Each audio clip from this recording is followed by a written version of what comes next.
90 দিনেও চার্জশিট দিতে পারেনি সিবিআই। ফলে তরুণী চিকিৎসকের খুন ধর্ষণ মামলায় জামিন পেয়ে গেছেন আরজিকরের তৎকালীন অধ্যক্ষ সন্দীপ ঘোষ ও টালা থানার প্রাক্তন ওসি অভিজিৎ মণ্ডল।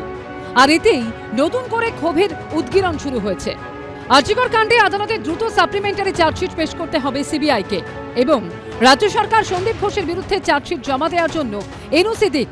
এই জোড়া দাবিকে সামনে রেখে 17 ডিসেম্বর অর্থাৎ মঙ্গলবার থেকে 26শে ডিসেম্বর 10 দিন ডোরিনা ক্রসিং এ শান্তিপূর্ণ অবস্থানের ডাক দিয়েছিল চিকিৎসকদের সংগঠন জয়েন্ট প্ল্যাটফর্ম অফ ডক্টরস।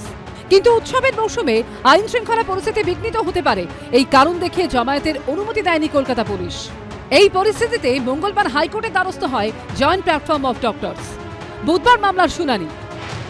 অধিকার রক্ষার জন্য আমাদের আর কোথায় যাওয়ার জায়গা আছে? আমাদেরকে ন্যায়ালয়ের কাছেই যেতে হবে। আমরা পুলিশকে জানিয়েছিলাম যে আমরা একটা প্রতিবাদ করতে চাই, আমরা 10 দিন অবস্থান করব, আমাদেরকে একটা মঞ্চ করতে দেওয়া হোক। আমরা এর জন্য পুলিশের কাছে আমরা অনুমতি চাওয়ার জায়গায় গেছিলাম।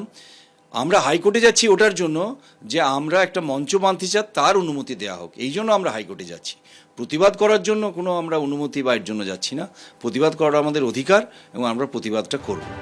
আরজিকর কাণ্ডে ন্যায় বিচারের দাবিতে সোদপুর থেকে বারাসাত এসএফআই এর ডাকে প্রতিবাদ মিছিলের দ্বিতীয় দিনে কার্যত ধুন্ধুমাদ বাঁধল। মঙ্গলবার মধ্যমগ্রাম থেকে বারাসাতের উদ্দেশ্যে রওনা হয় জাস্টিস মার্চ।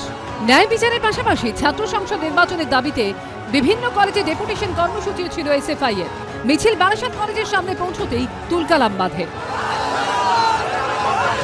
মিছিল করে যখন 34 নম্বর জাতীয় সড়কে 11 নম্বর রেলগেটের কাছে এসে পৌঁছয় এসএফআই এর মিছিল, সেই সময় তৃণমূল ছাত্র পরিষদের তরফ থেকে স্লোগান দেওয়া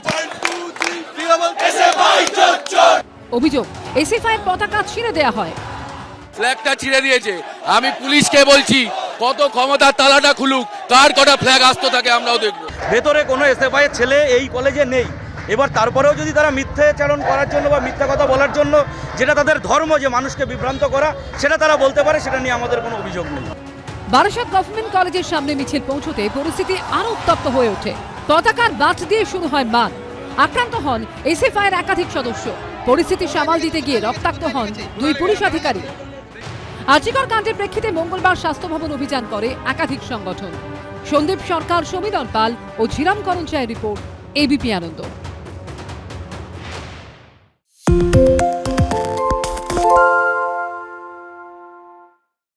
সত্য অন্তহীন, সত্যের খোঁজও তাই, সত্য সন্ধানে তাই আমরা অক্লান্ত, অকুতভয়। এবিপি আনন্দ নতুন ভাবনার প্রতীক, যা মনে মুক্ত, তথ্যে যুক্ত এবং যাবতীয় সীমানার বাঁধন থেকে মুক্ত।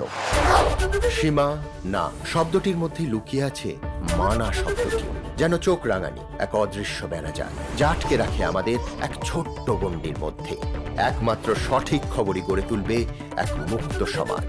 সেই জগৎ গড়ার লক্ষ্যে কোনো সীমানার ঠুকুটি আমরা মানব না। এবিপি আনন্দ এগিয়ে থাকে, এগিয়ে রাখে।